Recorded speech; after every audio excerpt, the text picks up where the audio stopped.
Hey, just thought I'd come out and relax on the balcony for a few. Sun's headed down there. I'm watching for the shadow on the camera because as soon as it hits the camera, it's out. But anyway, it looks like it's got about a foot and a half for the shadow at the top of the door.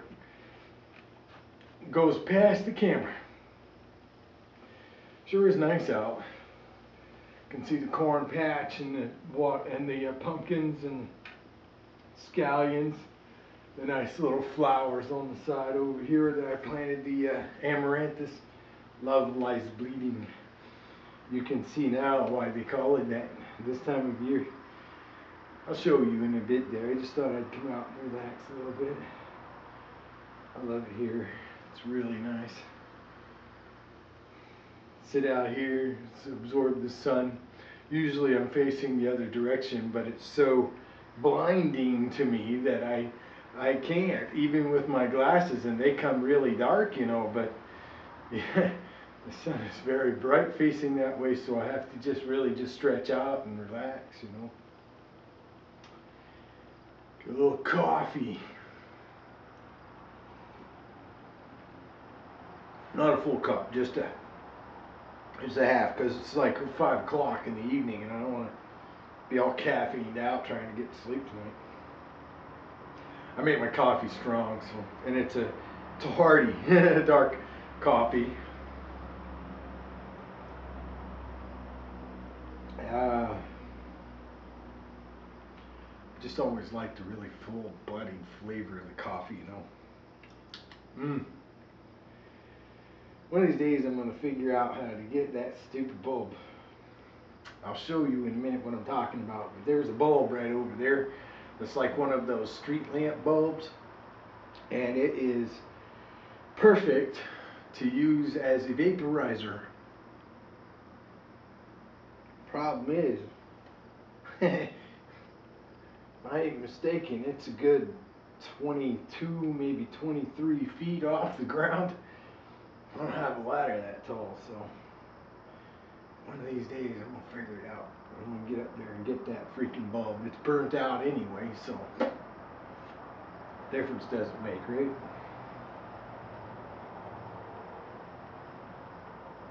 I'll take that and turn it into one of the best vaporizers you ever seen.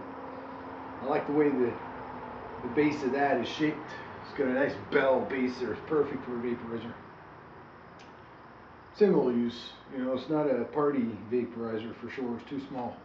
There's some bulbs that are much bigger that are good for party use. But that right there would be good for single medicated use. That's perfect what I'm looking for. Absolutely. So it's getting fall. It's nice to see the corn and everything is doing so well. It's just and I never fertilized it with anything. All I did was take the tiller out there. It used to be grass, so it was pretty good, thick sod there, Been there for years and years, well maintained. So, and what I did is I just patterned out where I wanted to put the garden, and actually where the garden wanted me to put it, I should say. And I just tilled that in, and I tilled it in one day, tilled it, let's say twice each direction, or no, at least once each direction. And then maybe a week later, I did the same thing. And about maybe a week or 2 weeks after that, I went out and did the same thing, only tilled it 3 times each direction this time. Really busted it up and dug it in. By this time, it was all nothing but root anyway. And, all dead, processing back to nature. So, and that's what I used as fertilizer, was just that sod, which, I guess they're finding out now, sod is very high in nitrogen. So go figure, it's perfect. It's perfect fertilizer, especially for stuff like corn. You want something high in nitrogen? Well, that corn's doing good, I'm gonna tell you what. For some, I didn't just didn't do anything to, I just planted it out there, and that's it.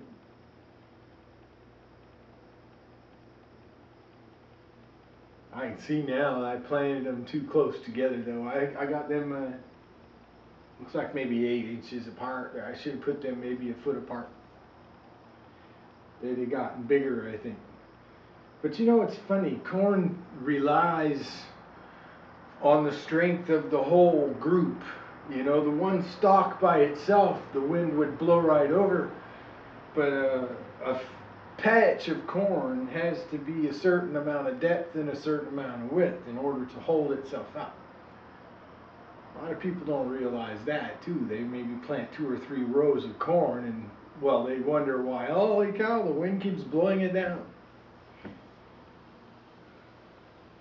I like to go even 13-13, you know, 13 rows wide, 13 rows deep. You know, if you were making them both ways there, you'd have 13 this way and 13 this way. But of course, you only make the rows one way, so you got 13 rows. And you know, anything over 8 feet by 8 feet. This one is, what is it? I never really measured it, but I think it's like 18 by 18. So it's a good size one. Anyway, plenty of corn in there. Like I said, I overplanted it a little bit, so. But that's okay, man. It's okay. The corn's coming in good. You know what I noticed, though? I noticed that there's trails, little trails coming out of the woods through the path over here. I'll show you all these things that I've been talking about now. Come take a look-see. All right. Got my coffee and everything here. But anyway, see the corn there. You see right over in that patch next to the corn in that little field. I don't know if you can see it on the camera, but there's a trail, it looks like, a little animal trail, comes out right by the corner where that steel post is. Well, actually it's aluminum. There's an aluminum post there with a solar powered star on top. I've shown you that in other videos. But this one here, you can see there's trails leading out right to that corner there. Looks like I'm gonna have to have some fun with have a heart trap, I think.